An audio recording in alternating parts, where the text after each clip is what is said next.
All right, so hey guys, welcome to the RCC Roundtable. My name is Kelsey Bryant, Prevention Education Coordinator with Lifelines Counseling Services. Hey, I am Hillary. I am victim advocate with the Rape Crisis Center as well as volunteer coordinator. All right, so our roundtable discussion today is all about consent.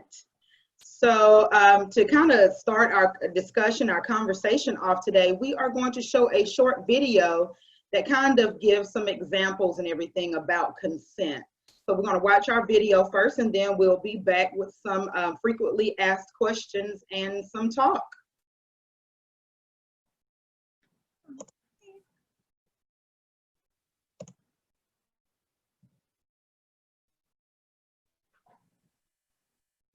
Okay, give me just a second while I get that pulled up. Okay, there we go. Technology, you gotta love it.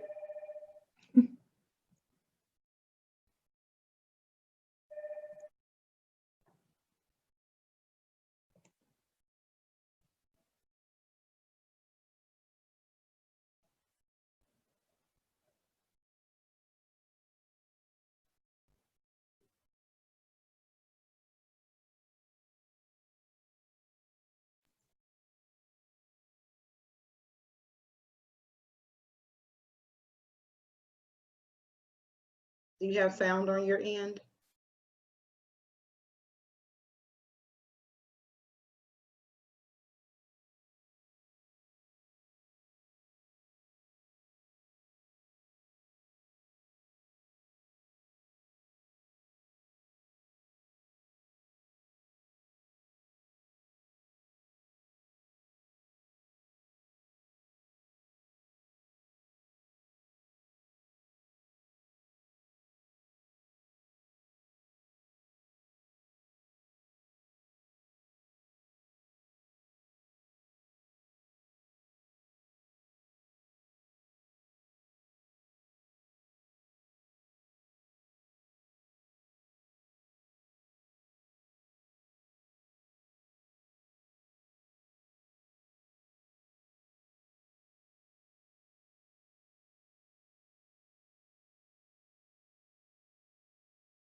All right, so I'm not sure if everybody was able to hear it, but basically what that video was talking about, different forms, different situations that most people probably don't think about of needing consent. You saw that he actually sat next to someone and started drinking from her coffee. And consent is all about communication and permission. Do you have the green light for everything that's happening? He started drinking her coffee, didn't have consent for that. He walked up next to someone and grabbed her hand. And most people really don't think of consent, the word consent, in those types of situations, not just in sexual encounters, but something as simple as holding someone's hand or giving them a hug or a kiss. You need permission for those things. Those things are not just a given. And we also saw him in a situation where he sat next to someone at a bus stop and literally took her phone out of her hand and started using it. I don't think any of us would appreciate that. So, you know, consent is very deep. Consent is a lot deeper than most people think. So, in just our everyday lives, I mean, that's what consent should look like. You need to ask first. You need to ask, you need to make sure that every party that is participating is good with whatever is going on. So now we're going to look at some frequently asked questions, and we're going to just kind of, you know, go back and forth with answering those questions. And also, I wanted to point out in the video, when you see him in the coffee shop sitting with his friend, he's having a conversation with her where he asks if she would be okay with him borrowing her phone to make a phone call.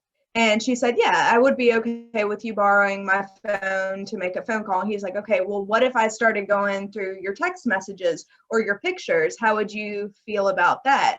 And she mentions that she would be really upset by it because she only gave him permission to make a phone call and not go through other parts.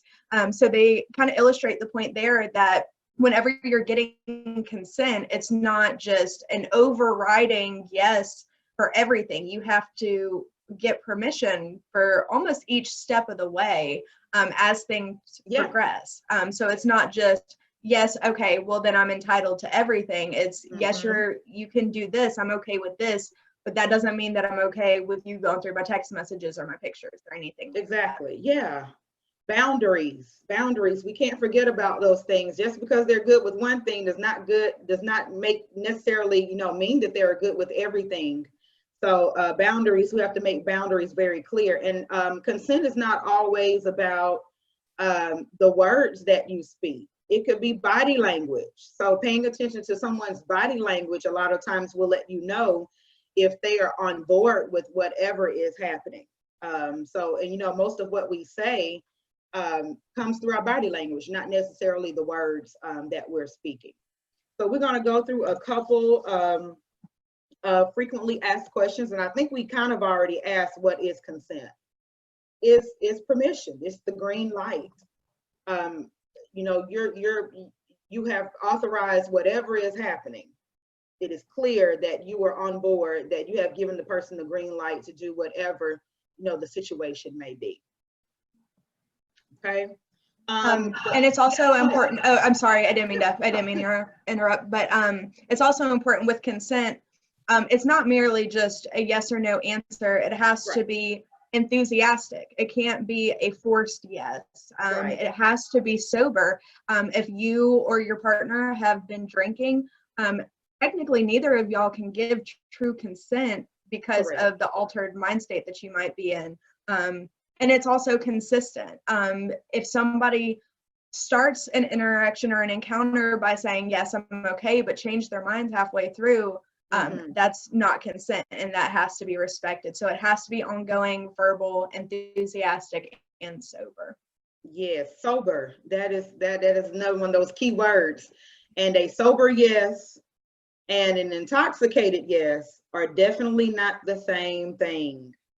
So we have to be very clear about that, and we have to have consent all the way through, from beginning to the end. Everybody that is involved has to give the green light. Like she said, it has to be enthusiastic. It has to be clear. It has to be positive. It can't be forced.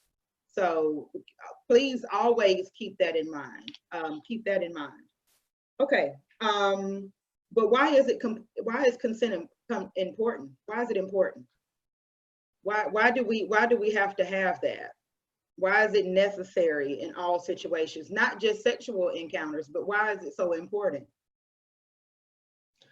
One thing I would definitely say is, for the reason that it's important, any kind of encounter, be it sexual activity or other, it's your body, and you have the right to decide who touches it, when they touch it, and how they touch it.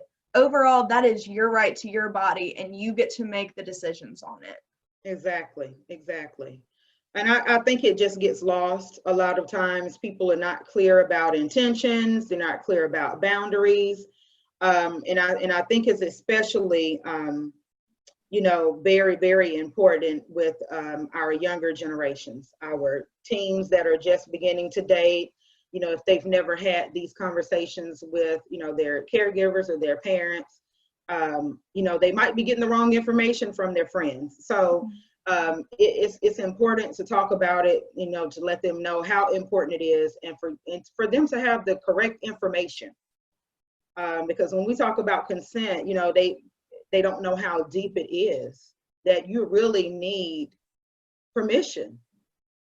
Just like we stated in the beginning, even for simple things like holding someone's hand, like you cannot, just because you held their hand yesterday does not mean that it's okay to hold their hand today, or you kissed them yesterday. You still need that permission today. It's daily for every encounter, every activity, and it has to be from beginning to end. So it is very, very important. And also by understanding what consent is and the importance of it, you'll be able to recognize whenever an interaction starts to become an assault. Yes. And that can help prevent possible sexual assaults. By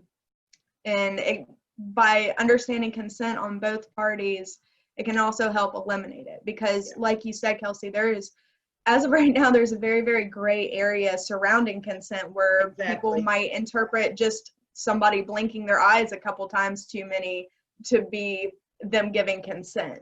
And there's really not room for error when it comes to consent. It needs to be very, very clear and very understood, and it needs to be communicated. Yeah, it needs to be intentional. That's a good word, intentional. Because we've been a part of a lot of programs, and we've talked about these different topics, and we always get these individuals that really did not realize that they had been violated.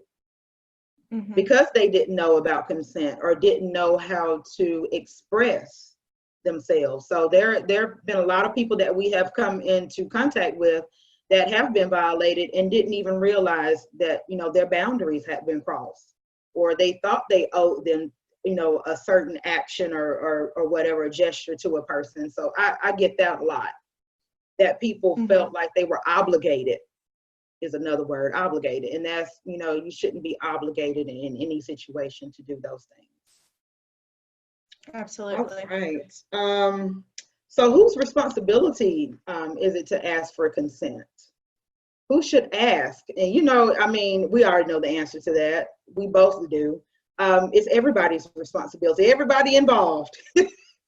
Yeah, all parties involved. It is your responsibility and it is your right to ask for consent in all situations. You absolutely have that right. And if you feel like that right has been taken, then we certainly have a problem. Yeah. Yeah. So it is everybody's responsibility and their right to ask for consent. And if you feel like you don't have the right to ask, then again, that is a huge red flag. And I know everybody can see the red flags above my head. That is a huge red flag. If you feel like, you're uncomfortable, or you just feel like your voice is not being heard, or you feel uncomfortable about expressing your concerns, then that is a huge red flag. Yeah.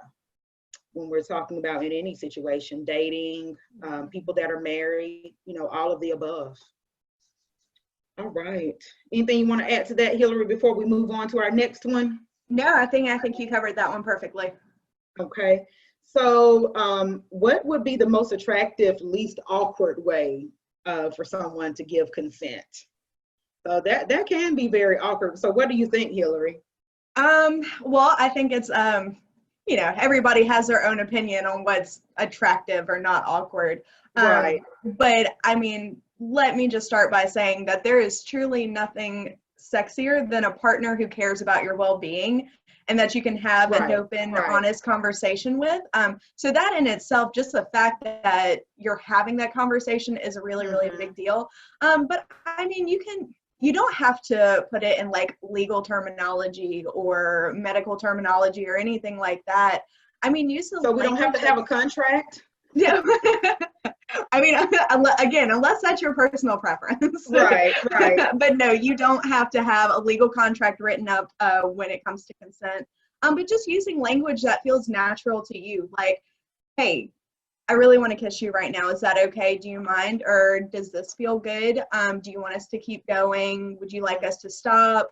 Are you feeling comfortable with this? That sort of thing. Just regularly checking in with that person is thumbs up. I mean, there's really not a lot of ways that you're gonna ruin the mood by asking and checking in with your partner to make sure that they feel comfortable and safe. Yeah, I think as long as there is a clear understanding, however that language sounds or whatever that scenario looks like, I believe that as long as there's a clear understanding by all parties involved, I think we're good to go. I think we're good to go. And there's no script, to tell you which word to say and where to say it and how to say it. It's like you said, it comes natural. And also, when you're getting consent from somebody or when you're having that conversation, you can also really pick up on the person. If you're being in tune with them and aware of the situation, and you're really concerned about their well-being, you're going to pick up if there's hesitation, or if there's body language where they feel closed off, or if it's an uncomfortable feeling in the room, then chances are that person just doesn't feel comfortable saying no flat out. And if you can pick up on that, and just be aware of the body language and nonverbal cues, that can also help prevent a lot of bad situations from happening.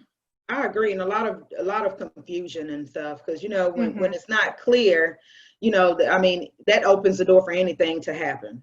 So yeah, I totally agree with that. Totally agree. This is good stuff. So what happens if someone changes their mind? I've heard this question a lot. So do you have the right to change your mind? Yes. Everybody has the right to change their mind. I mean, you could be deep into whatever is going on. I'm not going to, give specifics, but you could be into everything that's going on, and something could change at the drop of a hat. You have the right to change your mind. If you're not on board with what's happening, you need to voice that. And so whether, you identify as male, female, however you identify, wherever the situation is, you have the right to stop, say no, disagree with whatever is happening. You have that right. And if a person changes their mind, you need to respect their decision, back off.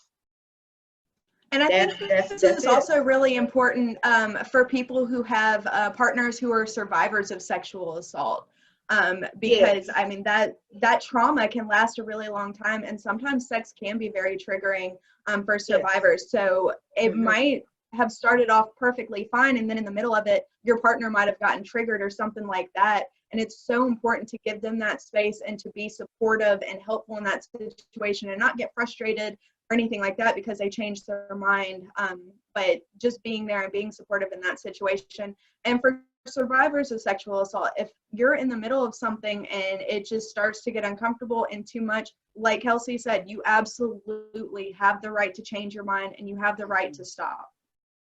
Yeah. And we may have some situations where we may have a survivor of sexual assault and their partner may not know. Mm-hmm. So then that might bring up some, some different feelings and some different questions. Because if they don't know, then they don't know how to look for certain things. So, and then that's going to be their choice, of course, whether they disclose, what has happened. So, but still, even if they don't know if they're a survivor of sexual assault, if you are paying attention, like you said earlier, if you're in tune with your partner, there are going to be some things that you're going to recognize as different during this time. Like, why is this different from the last time? Or, well, what's going on? You don't really seem like you're into it. So I think, again, still paying attention to that body language is going to be very, very important. Very, very important. Okay. And I think we've kind of already talked about this one, but partners should get consent at each stage of the sexual encounter. But what are the stages? What are the stages? So what would you say those stages would be, Hillary? I mean, really, any stage could just be progression.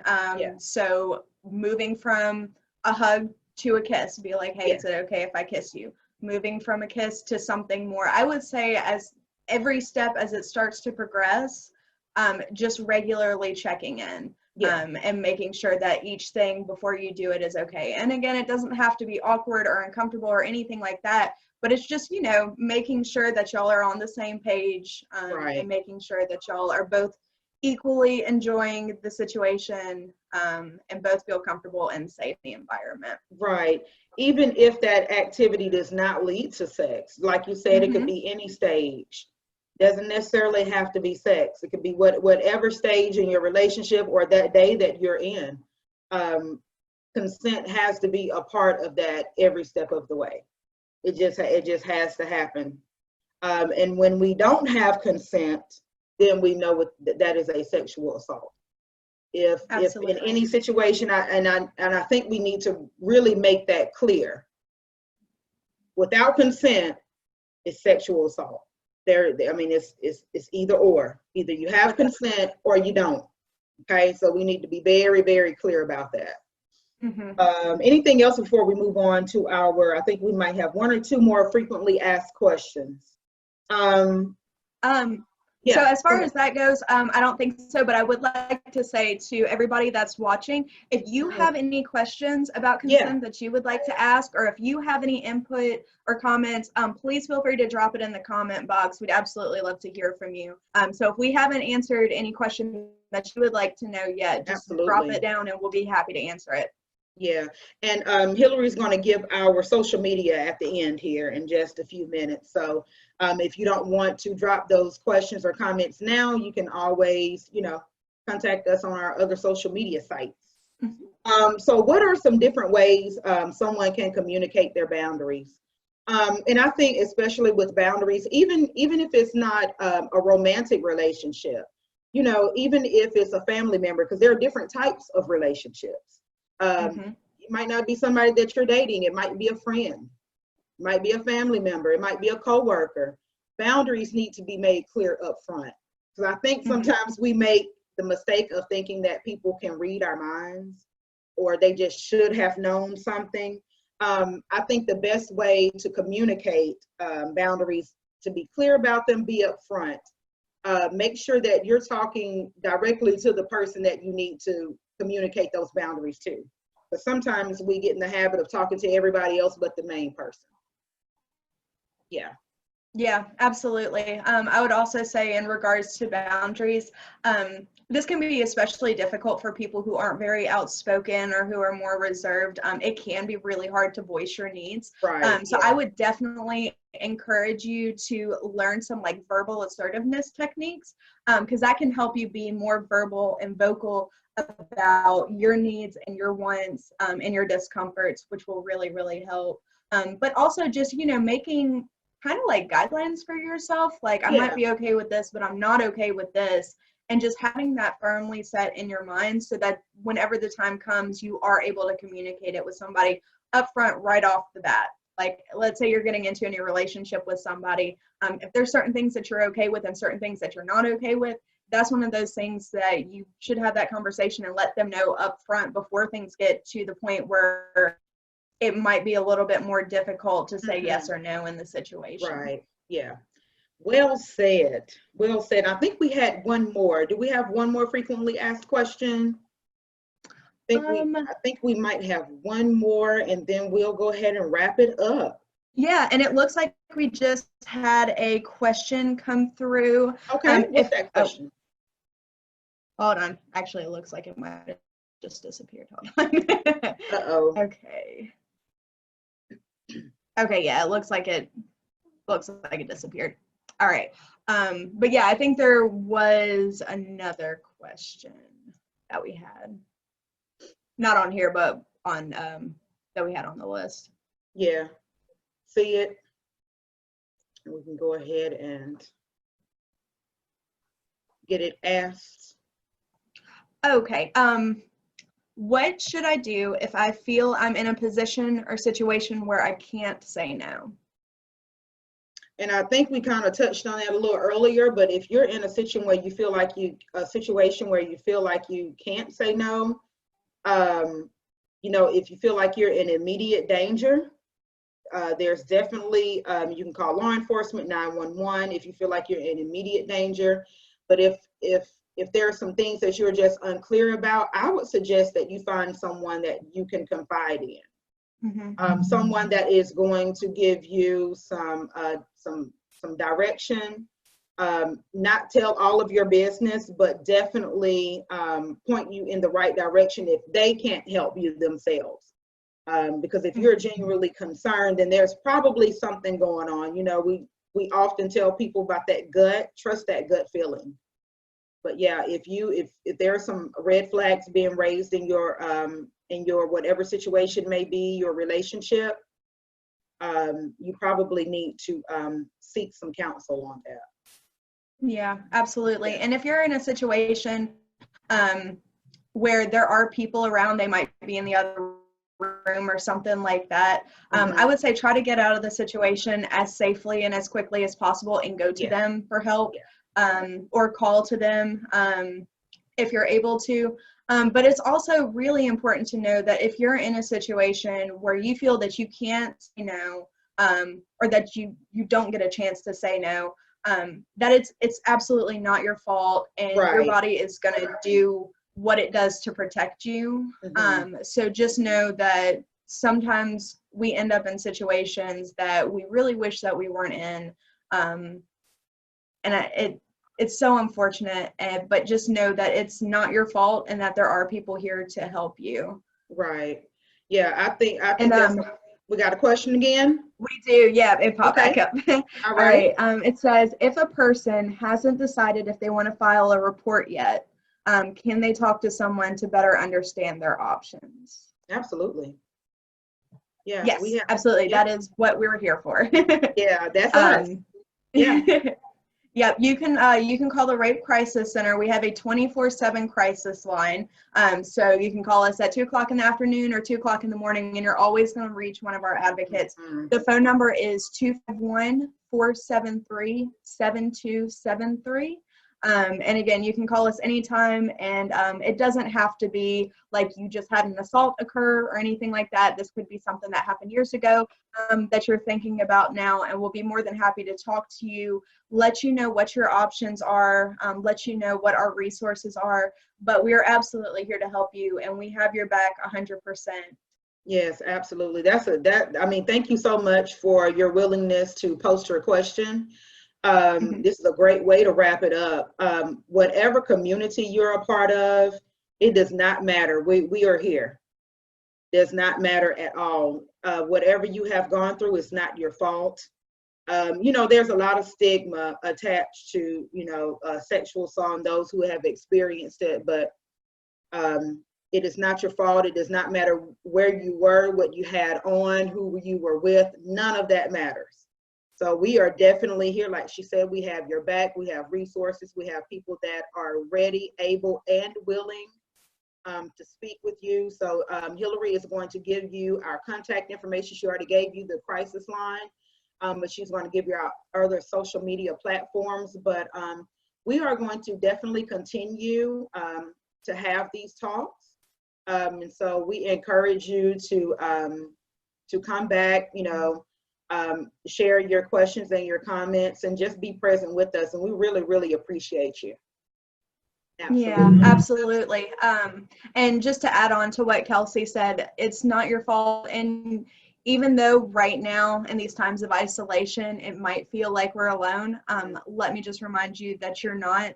There's so many other people who have gone through these same situations, and there's so many people that want to help and that are here for you. So you don't have to go through this alone, and there is healing available for you. You can follow us on our Facebook page, which if you're watching our Facebook Live right now, then you already like our page, but it's Lifelines Counseling Services. We are also on Instagram and Twitter. You can also go to our website, which is www.lifelinesmobile.org, and you can see all of our different resources and branches of Lifelines there. And if you have any questions, you can always reach out to us. You can call us at 251-431-5100. And you can also find our email addresses on our website as well. So please don't hesitate to reach out to us if you have any questions or if you need anything. Well, all right. Consent 101. There you go. So we will be back next week. Same time, same place, with another great roundtable talk. So until next time, take good care. Yeah, thank y'all so much for joining us. We'll see you next week. All right, thank you, Kelsey. Thank you, Hillary.